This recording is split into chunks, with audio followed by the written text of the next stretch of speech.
answer here as well. Oh, no, they didn't. Okay, cool. All right. The question of the day.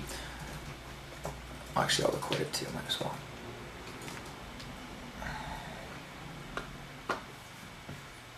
Question of the day. What activities help you to stay present?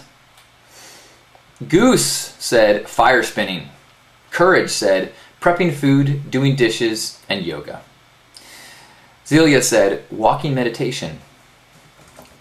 Goose followed up by saying actually any object manipulation. Catriona said sitting in a cafe for hours and drinking tea, eating cupcakes, and reading magazines, blogs, or writing in my journal. An afternoon well spent. Drew Gammon said, I battle this constantly. Having the attention span of a goldfish makes for a difficult time. My mental exercise is to oddly clear my mind of all thought for just 30 seconds. It seems to be just enough time to purge any emotional loops I'm stuck in. Then lately it's been a good dose of cone. He blames me. Well, good.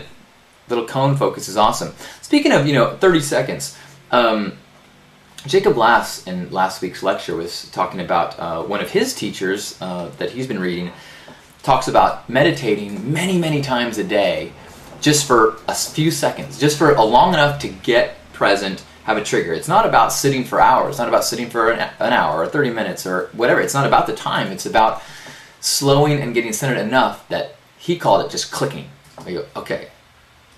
All right, now I'm back. So it's really it's about as long as you need, not any set thing. Nikki Maloney said prayer, affirmation, choice. Lindsay Ray said breathing, yoga, running. Shira Rue said dancing. Shama Treehugger said we have 5 wonderful senses, focusing on one and experiencing the day through that sense, discovering daily joy that may have been overlooked. Sam Sabi said, listening to brand new album releases. Chris Cobb said, basketball, beach volleyball, surfing, and deep breathing.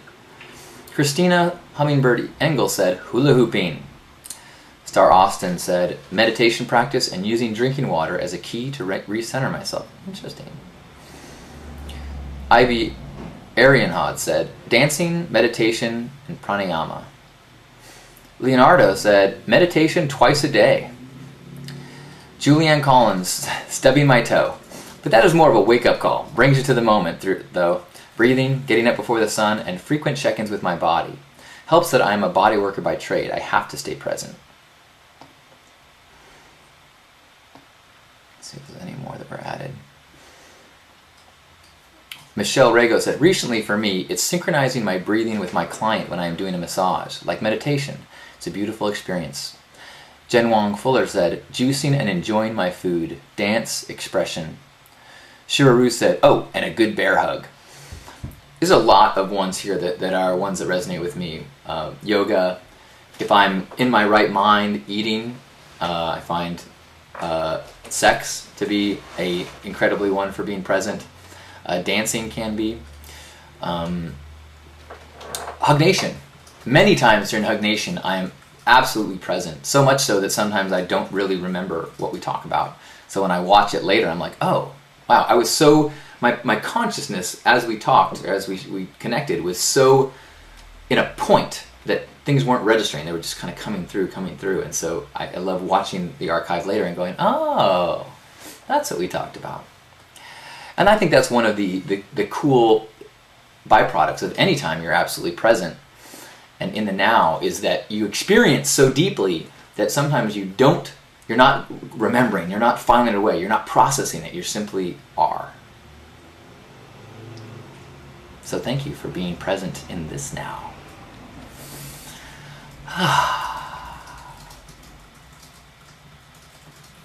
Okay, let's pause that archive.